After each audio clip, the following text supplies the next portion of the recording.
Buenos días, en este video hablaremos de la prevención y tratamiento de enfermedades. Mi nombre es Natalia Luisi, soy médico veterinario.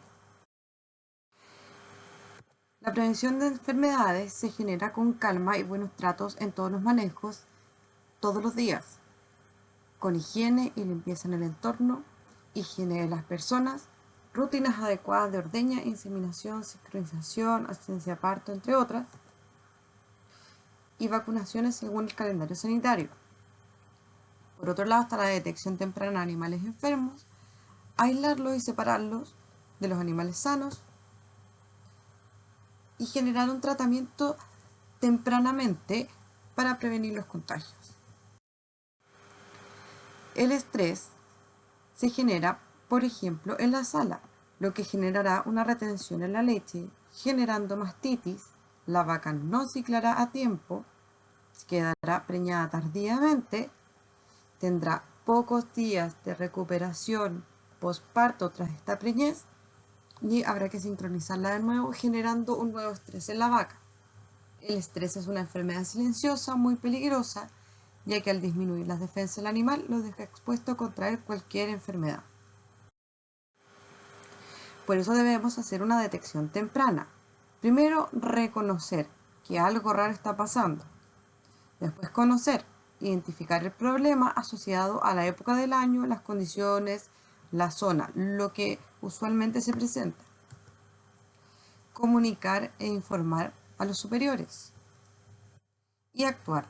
Si tiene claro el diagnóstico, haga el tratamiento según el protocolo.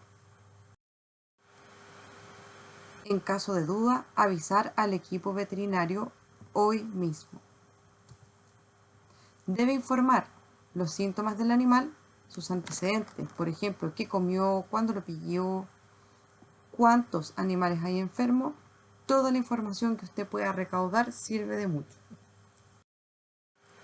¿Cómo debemos actuar? Si conoce la enfermedad y sabe cómo utilizar el medicamento que se necesita, trátelo inmediatamente y regístrelo en su libro de campo.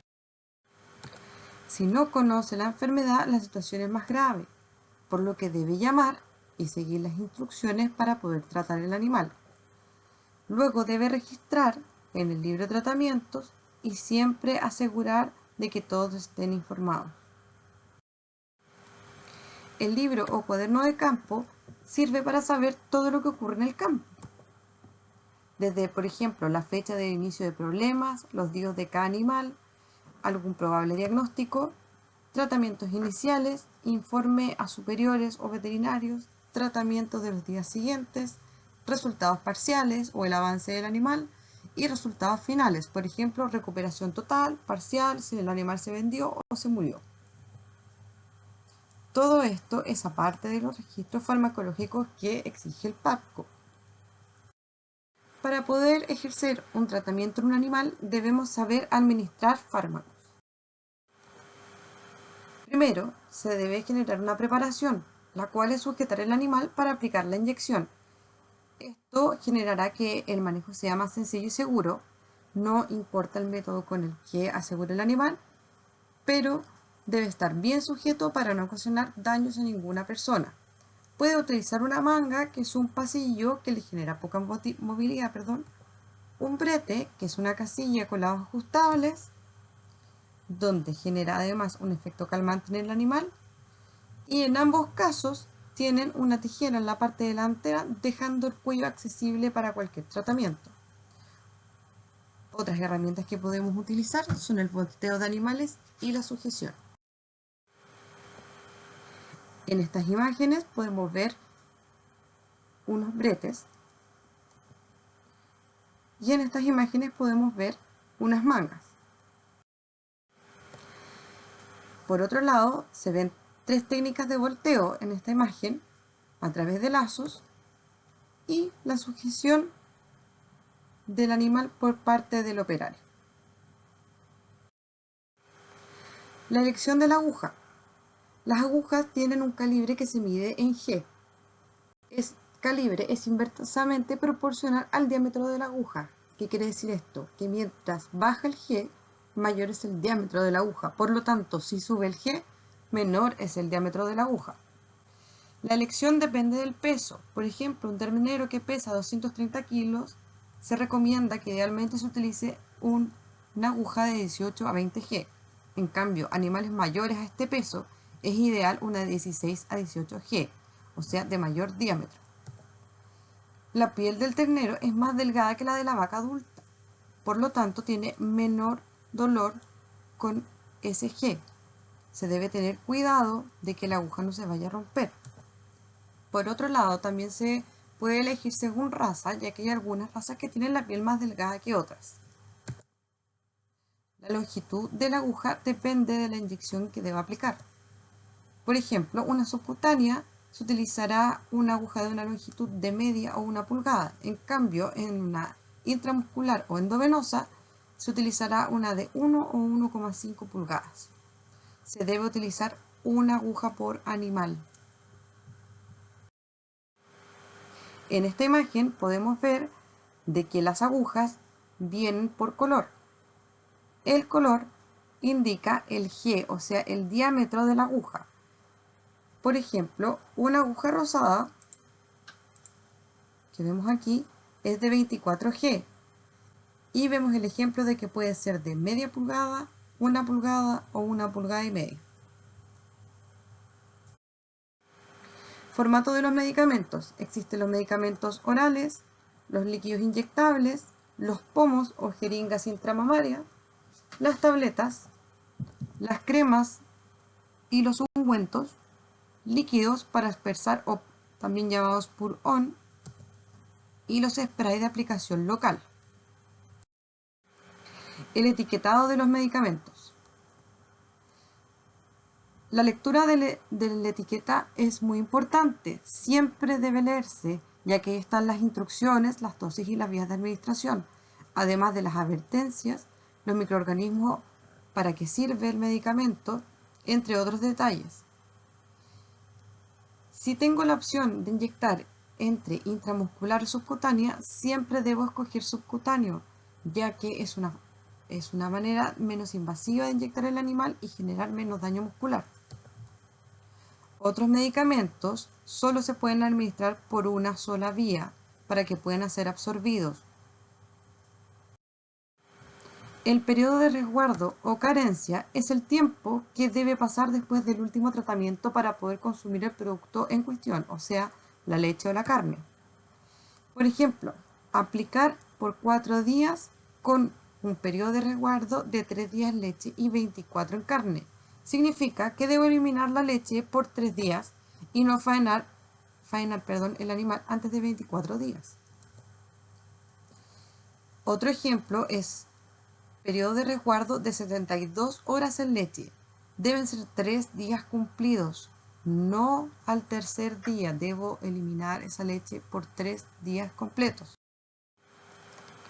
Ahora, para el cálculo de dosis, dejemos en claro que cc es lo mismo que ml. Por ejemplo, dice dosis de 1 cc por 15 kilogramos y el animal pesa 315 kilos.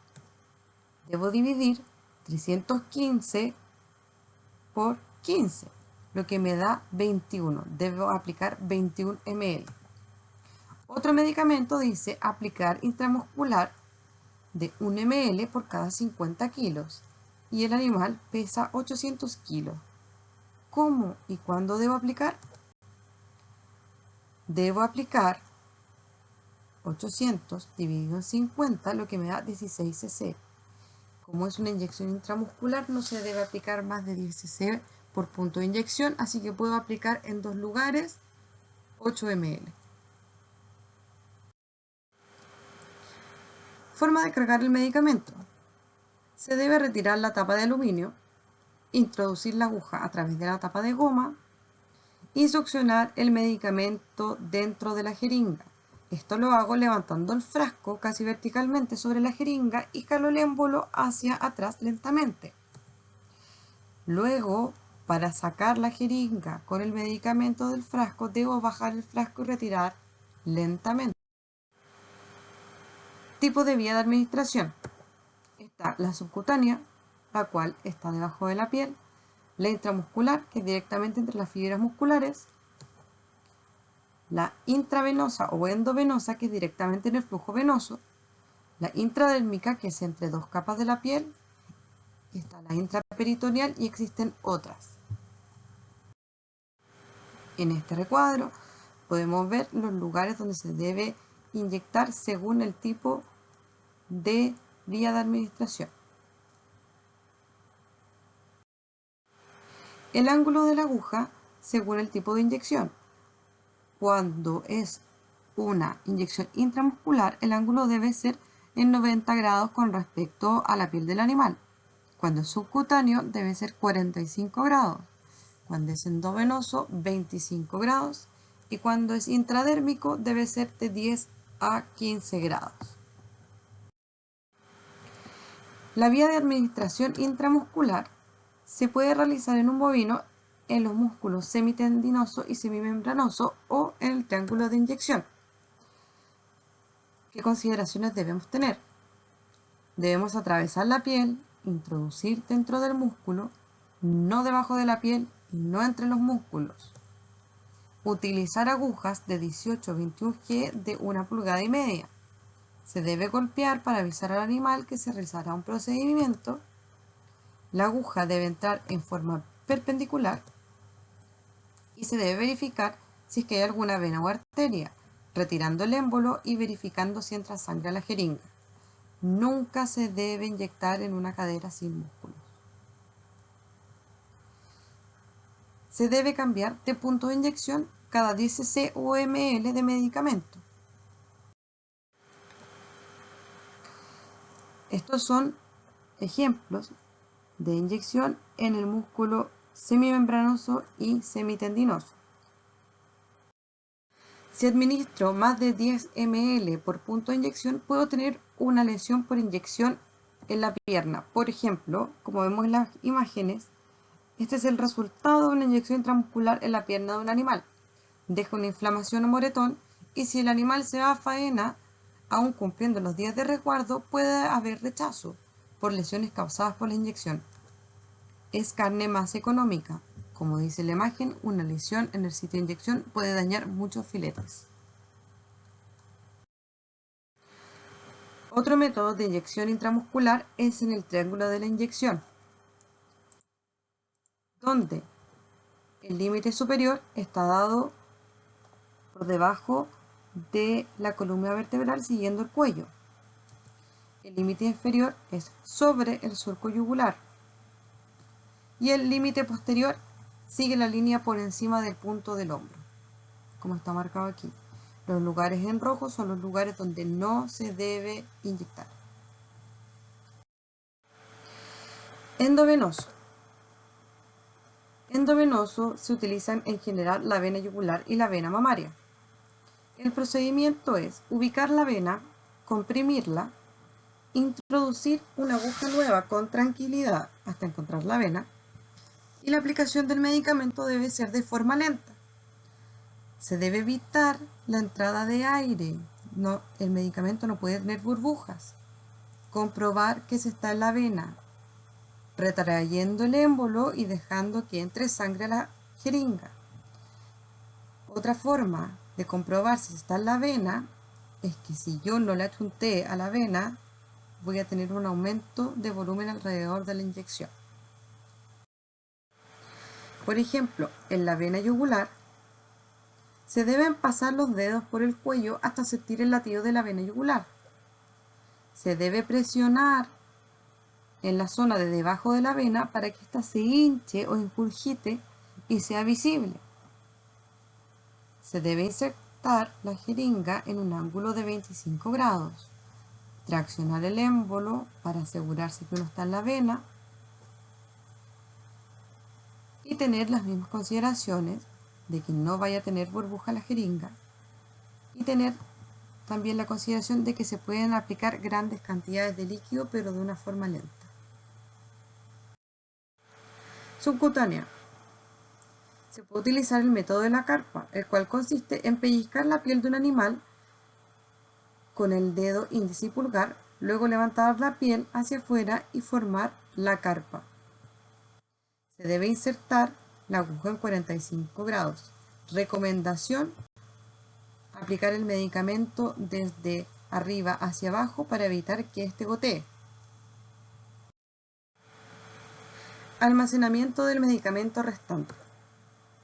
Se deben colocar los frascos en posición vertical en un lugar seguro.